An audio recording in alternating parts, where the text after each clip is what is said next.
तो वो कहने लगी कि नहीं ऐसा तो नहीं है, आप जाओ उनके दरवाजे पे और भिक्षा मांगो और उनसे कहना कि वो निर्वस्त्र होकर तुम्हें भोजन खिलाएं।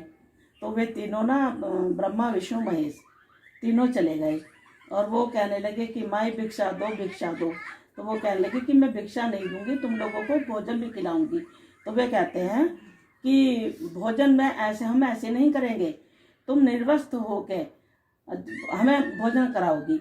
तो माता अनुसुईया एक बार तो सोचा कि अच्छा ये ऐसे कह रहे थे कि हाँ मैं तुम्हें निर्वस्त्र होकर भोजन कराऊंगी।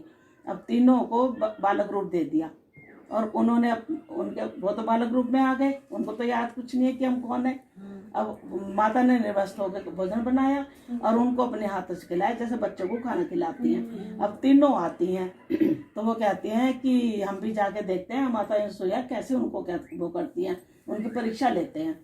तो वो आके देखते हैं तो तीनों अलग अलग पालने में झूल रहे हैं, वो तीनों ब्रह्मा विष्णु महेश।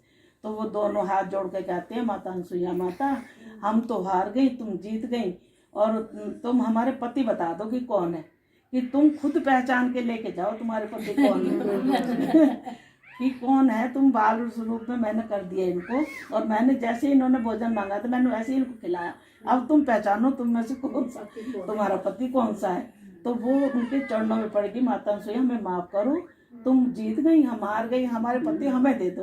तो उनको वो फिर उसी रूप में कर देती है, फिर वो अपने पति लेके जाती है उनको। बहुत बढ़िया।